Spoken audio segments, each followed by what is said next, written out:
സംഭവം അങ്ങനെ എത്തിയല്ലേ. അപ്പോൾ ഇന്ന് സൺഡേ ആയതുകൊണ്ട് നല്ല ലേറ്റ് ആയിട്ട് എണീച്ചത്. അപ്പോൾ ഫസ്റ്റ് തന്നെ തലേദിവസത്തെ വീഡിയോ എഡിറ്റ് ചെയ്യാനും അതേപോലെ തന്നെ പോസ്റ്റ് ചെയ്യാനും അങ്ങനെ കുറച്ച് പരിപാടികളെല്ലാം ഉണ്ട്. അതെല്ലാം കഴിഞ്ഞിട്ട് ഇപ്പോൾ ഒരു 4:45 ഇങ്ങനെ ആയി. ഇനിയിപ്പോൾ നമുക്ക് നേരെ അടുക്കളയിലേക്ക് ചെയ്യണം. ഇന്ന് തട്ടിക്കൂട്ടി എന്തെങ്കിലും ആക്കാമെന്നാണ് വിചാരിക്കുന്നത്. അത്ര വലിയ സമയമൊന്നുമില്ലല്ലോ, അതുകൊണ്ട് നേരെ താഴേക്ക് പോവാം. ആദ്യം തന്നെ ഞാൻ മുട്ട പുഴുങ്ങാൻ വേണ്ടിയിട്ട് വെച്ചിട്ടുണ്ട്. പിന്നെ ഞാൻ തലേ ദിവസം പുതിർത്തി വെച്ച ഉഴുന്നുണ്ടായിരുന്നു, അത് ഒരു മിക്സിയുടെ ജാറിലിട്ട് കുറച്ച് ചോറും ഇട്ട് നല്ലോണം ഒന്ന് അടിച്ചെടുക്കുന്നുണ്ട്. ഞാൻ ഒരു തുള്ളി പോലും വെള്ളം ഒഴിച്ചിട്ടില്ല കേട്ടോ.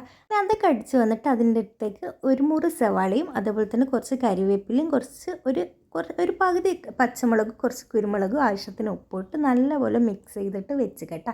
അത് കഴിഞ്ഞിട്ട് പിന്നെ പഴംപൊരി ആക്കാമെന്നാണ് വിചാരിച്ചത്. പഴംപൊരിക്ക് മാവ് ഇങ്ങനെ ഇതാക്കി വെച്ചിട്ടുണ്ട്. പിന്നെ അതിനുശേഷം നമ്മൾ ഉഴുന്ന് വടക്ക് ഇത് വേണ്ടേ ചട്നി, അതിന് വേണ്ടിയിട്ട് ഒരു മുറി തേങ്ങയും കുറച്ച് മല്ലിച്ചപ്പും പച്ചമുളകും കുറച്ച് വെള്ളവും ചേർത്ത് കുറച്ച് ഉപ്പും ചേർത്തിട്ട് നല്ലോണം ഒന്ന് അടിച്ച് വന്നിട്ടുണ്ട്. അത് കഴിഞ്ഞിട്ട് കുറച്ച് നെയ്യ് ഒഴിച്ചിട്ട് അതിനകത്തേക്ക് കടുവും കരിവേപ്പിലയും പൊട്ടിച്ചിട്ട് ആ തേങ്ങൻ്റെ മിക്സ് അതിനകത്തേക്ക് ഒഴിച്ചിട്ട് നല്ലോണം ഒന്ന് ഇതാക്കി എടുക്കുന്നുണ്ട്. പിന്നെ നമ്മൾ ചട്നിയായി. പിന്നെ ഞാൻ പഴം പൊരിക്കാൻ വേണ്ടിയിട്ട് പഴം ഇങ്ങനെ മുറിച്ചെടുക്കുന്നുണ്ട്. നമ്മൾ നേരത്തെ മാവാക്കിയിട്ടില്ല, കുറച്ച് പഞ്ചസാരയും മൈദയും കുറച്ച് വെള്ളം ഒഴിച്ചിട്ട് മിക്സ് ആക്കിയിട്ട് മാവാക്കിയത്. അപ്പോൾ ഓരോ പഴവും അതിനകത്തേക്ക് മുക്കിയിട്ട് ഒരു നല്ല ചൂട് നെയ്യിൽ, എല്ലാവർക്കും അറിയാലോ പൊരിക്കുന്നത്, അത് ഇട്ടിട്ട് ഇങ്ങനെ പൊരിച്ചെടുത്തിട്ടുണ്ട്. അങ്ങനെ എല്ലാം അതുപോലെ പൊരിച്ച് വന്നിട്ടുണ്ട് കേട്ടോ. പിന്നെ അതിന് ശേഷം പിന്നെ അപ്പോഴേക്ക് മുട്ട ഇങ്ങനെ പൊരിഞ്ഞ് വരുന്നുണ്ട്. അപ്പോൾ അപ്പുറത്ത് അതേപോലെ തന്നെ ഉഴുന്ന് വടി അതേപോലെ പൊരിച്ചെടുക്കുന്നുണ്ട് കേട്ടോ. പിന്നെ അപ്പോഴേക്ക് ബാങ്ക് കൊടുക്കാൻ സമയമായിട്ട് പിന്നെ നോമ്പ് തുറന്നിക്കുക കേട്ടോ. അപ്പോൾ പക്ഷേങ്കിൽ നമ്മൾ നോമ്പ് തുറക്കുന്ന വീഡിയോ ഒന്നും എടുത്തിട്ടില്ല, അഫ്റ്ററിൻ്റെ കോലം ശരിയില്ല, അതുകൊണ്ട് എടുക്കേണ്ടെന്നൊക്കെ പറഞ്ഞു. പിന്നെ അതൊക്കെ കഴിഞ്ഞ് രാത്രിത്തെ ഫുഡൊക്കെ ഉണ്ടാക്കി കഴിഞ്ഞ് പിന്നെ അമ്മമാരൊക്കെ വന്നപ്പോൾ പിന്നെ എല്ലാവർക്കും കൂടി കോതിനടക്ക് പോകാമെന്ന് പറഞ്ഞു.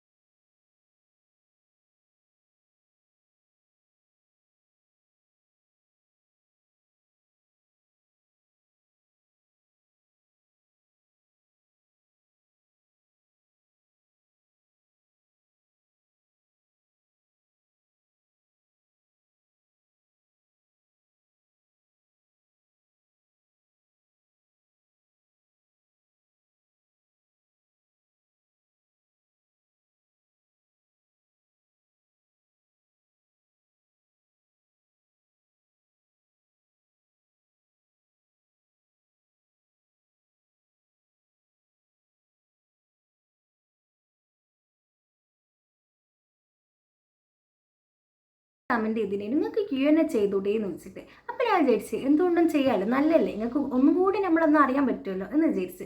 അപ്പോൾ നിങ്ങൾ ചെയ്യേണ്ടതെന്ന് വെച്ചാൽ നിങ്ങൾക്ക് എന്തെങ്കിലും നമ്മളോട് ക്വസ്റ്റ്യൻസ് ചോദിക്കാനുണ്ടെങ്കിൽ എങ്ങനെ കമൻറ്റിൽ അറിയിച്ചോട്ടാ.